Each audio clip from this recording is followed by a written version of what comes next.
Hola, una vez que sabemos formular, vamos a ver cómo se calculan las masas moleculares y las masas molares de las sustancias, tanto sean átomos como moléculas. Entonces, para ello vamos a recordar lo que ya vimos en unidades anteriores, que ya fuimos adelantando. Lo primero es ver qué es la masa atómica, ¿vale? Como ya vimos, no puedo expresar la masa de un átomo de cualquier de los elementos o la masa de una molécula de cualquier sustancia mediante una unidad muy grande como es el kilogramo. Por lo tanto, hubo que definir una unidad patrón, que es la unidad de masa atómica. Como veis aquí, ya sabéis, la unidad de masa atómica es aquella masa, ¿vale?, que contiene, ¿vale?, es la 12ª parte de la masa del átomo de carbono 12, del isótopo del carbono 12, ¿vale? Como vemos, es un elemento neutro y se representa así. Y esto va a coincidir aproximadamente, no es la misma, sino aproximadamente con la masa de un protón. Esto lo utilizábamos, ¿vale?, para expresar lo que conocíamos como las masas atómicas de los elementos. Si recordemos, la masa atómica de los elementos no era la de un átomo, ya que cada elemento está formado por sus isótopos. Por lo tanto, iba a ser la masa promedio ponderada de todos los átomos de sus isótopos y se expresaban unidades de masa atómica U. Por lo tanto, ya sabemos que esta masa atómica va a estar reflejada en la tabla periódica. Si vamos a la tabla periódica, vamos a cualquier de los elementos, vemos que tenemos varios números, ¿no? Primero, un número que siempre es un número natural, 1, 2, 3, 4, 5, 6, 7, que es el número atómico. El número atómico, si recordáis, se representaba por Z y me daba el número de protones que tenía el núcleo en todo momento. Por lo tanto, la tabla periódica se ordena por este número atómico, como sabéis. Teníamos el símbolo también y teníamos el nombre. Y luego teníamos un número que aparece casi siempre en forma decimal, que tiene 2 decimales o tiene un decimal, y este número es la masa atómica, ya que es la masa promedio de los isótopos que componen a estos átomos, a este elemento. Por lo tanto, ya podemos expresar. Esta masa atómica se suele representar con la letra mayúscula y se suele representar, por ejemplo, en este caso del calcio, la masa atómica. Vemos A mayúscula del calcio, entre paréntesis, hay que especificar el elemento, es importante, su valor, que aparece en la tabla periódica, y sus unidades, U+, ¿vale?, ya que es la masa que corresponde a la masa promedio de los átomos.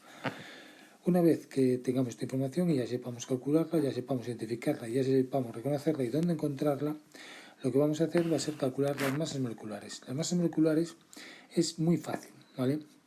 Lo único que tenéis que hacer va a ser que para calcular esta masa molecular vais a tener que sumar todas las masas atómicas de los átomos que intervienen en la fórmula de esta molécula cristal o ion. Por lo tanto, tengo que saber formular previamente. Una vez que sepamos formular el compuesto, es bien fácil. Si vemos unos ejemplos, por ejemplo, vemos el monóxido de litio o el óxido de litio. Para calcular la masa molecular se expresa solo con la letra M mayúscula, importante. Se pone la masa molecular entre paréntesis otra vez el compuesto, en este caso el monóxido de litio. Como vemos, el litio tiene doble aportación, tiene 2 átomos, el 2 que va acompañando como subíndice al litio indica que tiene 2 átomos, por lo tanto va a haber 2 por cada masa de cada promedio de cada átomo de litio y va a haber un átomo de oxígeno, 1 por la masa promedio de los 2 oxígenos. Voy a la tabla periódica y las vamos a aproximar siempre a números enteros, por lo tanto naturales. Vamos a aproximar el litio a 7 y vamos a aproximar el oxígeno a 16. Cojo la calculadora y obtengo el valor de 30. Y como es la de solo una molécula del de litio que forma parte de una red cristalina, se indica con U, unidades de masa atómica. Si la unidad es U, me va a representar que es la contribución mínima de un cristal o un ion o una molécula, ¿vale? Es importante. Si vemos la del dióxido de carbono, óxido de carbono 4, en este caso la masa solo aparece en M mayúscula, es la masa molecular de una molécula. Entre paréntesis volvemos a escribir la molécula que queremos calcular, en este caso el dióxido de carbono.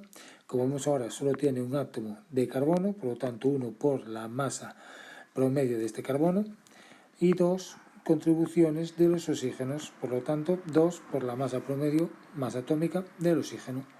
El carbono lo aproximamos a 12, el oxígeno a 16, cogemos la calculadora y llegamos a 44. Como es solo la de una molécula, se expresa en unidades de masa atómica, U. Si vemos una molécula un poquito más grande y más compleja, que no la visteis aún, esta de aquí es el ácido sulfúrico, a contraposición del ácido sulfhídrico. El ácido sulfhídrico sí lo sabéis formular, solo tiene esta fórmula H2S. ¿Vale? No confundir el ácido sulfhídrico, que es este, con el sulfúrico. En este caso, calculamos en mayúscula, me indica que es la masa molecular, entre paréntesis escribo la molécula, veo que el hidrógeno tiene doble contribución, por lo tanto 2 veces por la masa atómica del hidrógeno, el azufre solo tiene una contribución, por lo tanto 1 por la masa atómica del azufre, y el oxígeno tiene una contribución cuádruple, 4 por la masa atómica del oxígeno. Y recordamos, las masas atómicas tanto del azufre, del hidrógeno y del oxígeno se encuentran en la tabla periódica. Las aproximo y me va a quedar 2 por 1, que es la masa del hidrógeno, 1 por 32, que es la masa atómica del azufre, y 4 por 16, que es la masa atómica del oxígeno. Cogiendo la calculadora llegamos a 98 y como es la de una sola molécula, se expresa en U, unidades de masa atómica. Una vez que sepamos calcular las masas moleculares, como veis, es muy simple, solo hay que formular bien y sobre todo hay que ver la contribución que tiene cada átomo a la molécula. Vemos, en este caso, las masas molares. Las masas molares se refieren a un mol. ¿Qué pasa aquí? Que en la naturaleza, en la vida real, realmente no existen átomos aislados. Hay agrupaciones de átomos, como ya vimos, formando moléculas, formando iones o formando redes cristalinas o redes iónicas. Por lo tanto, va a haber cantidades grandes. Va a haber gramos, miligramos, etcétera, etcétera, etcétera. Por lo tanto, si analizáramos 1 kilogramo de hierro, como pone aquí en el ejemplo, tiene muchísimos átomos involucrados. Si fuese 1 miligramo de hierro, también aún tendría muchísimos átomos involucrados. Por lo tanto, yo no puedo saber exactamente, ¿vale?, cuántos átomos hay en 1 miligramo de hierro solo por cogerlo y llevarlo al laboratorio. Tengo que hacer unas medidas previas para analizarlo. Entonces, puedo determinar el número de átomos o moléculas que hay en una masa determinada, siempre que sea elevada. Incluso podemos hablar que es conveniente utilizar una nueva magnitud fundamental, como ya sabemos, que es la cantidad de sustancia. Está dentro de las 7 magnitudes fundamentales. Esta cantidad de sustancia se expresa en el sistema internacional en mol, como ya sabéis, que es una de las 7 unidades fundamentales. Perdón. Y siempre vemos que un mol va a ser la cantidad de sustancia que contiene tantas partículas importantes, entes muy pequeñitos, como átomos hay en 0,012 kilogramos del carbono 12. Por lo tanto, este número de partículas o entes pequeñitos siempre es el mismo en estos 0,012 kilogramos de carbono 12. Y siempre va a ser un número representativo, que es 6,022 o 6,02 por 10 elevado a 23. Pueden ser átomos, pueden ser iones, pueden ser moléculas, pueden ser electrones, protones, etcétera, etcétera. Son partículas muy pequeñas, ¿vale? Y esto es lo que se conoce como constante de Avogadro. Una constante que es importantísima en química, que hay que reconocer en todo momento. ¿Y qué me dice? Me dice que en un mol de átomos equivalen a 6,022 por 10 elevado a 23 átomos, pero también un mol de moléculas también equivalen a lo mismo, a 6,02 por 10 elevado a 23, en este caso moléculas. Un mol de átomos, 6,02 10 elevado a 23 átomos, un mol de moléculas, 6,02 por 10 elevado a 23 moléculas. Siempre que hable de un mol de lo que sea, va a corresponder con el número de entes, en este caso 6,02 por 10 elevado a 23, entes de lo que estemos hablando. ¿Y por qué es tan importante este valor? Es importante porque me da una forma de pasar de moles, de cantidad de sustancia, a moléculas o átomos. Por lo tanto, conociendo los números de átomos o moléculas que hay en una sustancia, puedo saber el número de moles que hay, la cantidad de sustancia. O conociendo la cantidad de sustancia, los moles, puedo saber el número de átomos o de moléculas. Si vemos un par de ejemplos, vemos en este caso, si partimos de 1,2 por 10 elevado a 24 átomos de hierro, vemos cuánta cantidad de sustancia equivale. Pues nada, utilizo la relación que un mol, en este caso son átomos, serán 6,02 por 10 elevado a 23, también átomos. Como estoy hablando del hierro, pues de hierro. Es un factor de compresión sencillo y me da 2 moles de hierro. Voy a partir ahora de 2 moles de agua. Como veis ahora es una molécula, no es un átomos aislados, como puede ser el hierro, enlazados en una red cristalina. Pero en este caso, como estoy hablando de una molécula, relaciono las moléculas. Por lo tanto, un mol de moléculas de agua serán siempre 6,02 por 10 elevado a 23 moléculas de agua también. Por lo tanto, esto me da 1,2 por 10 elevado a 24 moléculas de agua. Como vemos, las cantidades que contiene un mol, en este caso 2 moles, tanto de hierro como de agua, contienen los mismos entes, átomos o moléculas en cada caso. No confundáis que contengan los mismos entes que tengan la misma masa. Esto va a cambiar, como veremos ahora en un futuro. Por lo tanto, no es lo mismo que yo coja 10 botellines de agua y los pese, ¿vale?, en una balanza, o coja 10 coches. Como veis, el número de entes es lo mismo. El número, la cantidad de sustancias son lo mismo. Son 10 coches, 10 botellas de agua, pero la masa cambia. Por lo tanto, son términos diferentes. Como vimos, que son dos unidades y dos magnitudes fundamentales diferentes. En este caso, si vemos, lo vamos a utilizar para calcular la masa molar. La masa molar, nada más y simplemente, es la masa que va a tener un mol de cualquier sustancia. O lo que es lo mismo, es la masa que van a tener 6,02 por 10 a la 23 moléculas, átomos y iones de cualquier sustancia. Esto se llama masa molar.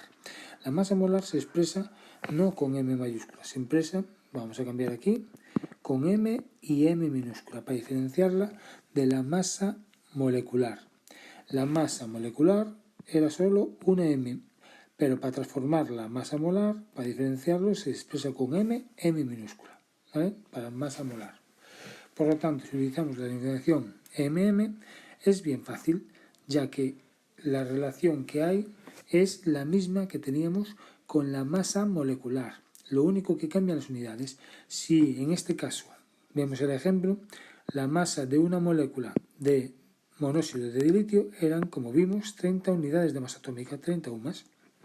Pero si yo cojo, en este caso, si cojo un mol de moléculas de monóxido de dilitio, voy a tener la masa de este mol, que es la masa molar del óxido de dilitio.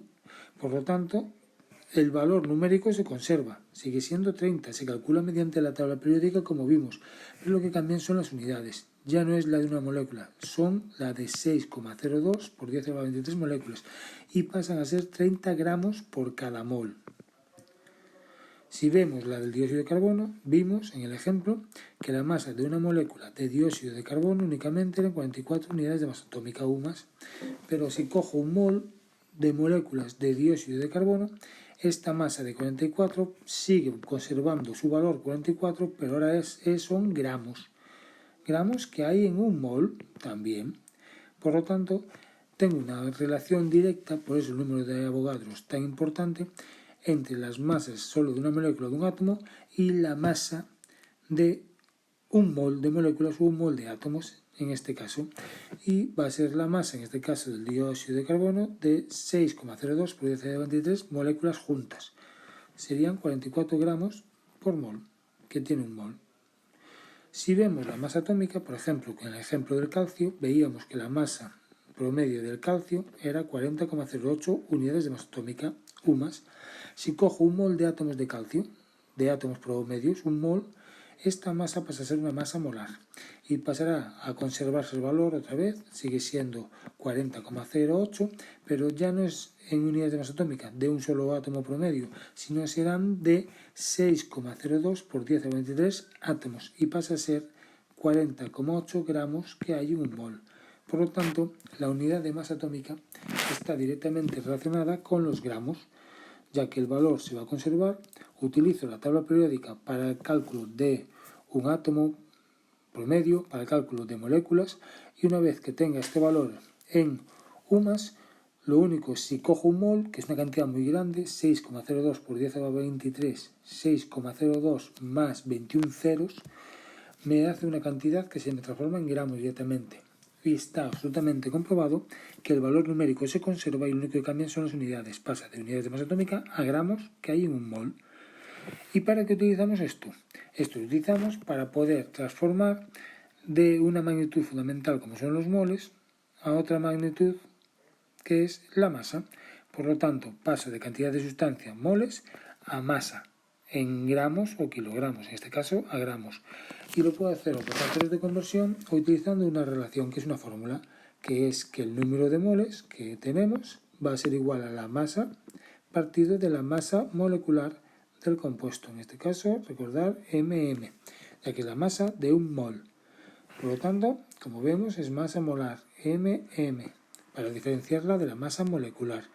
Si vemos dos ejemplos, el primero partimos de 2 moles de agua y sabemos que la masa molar del agua son 18 gramos por mol.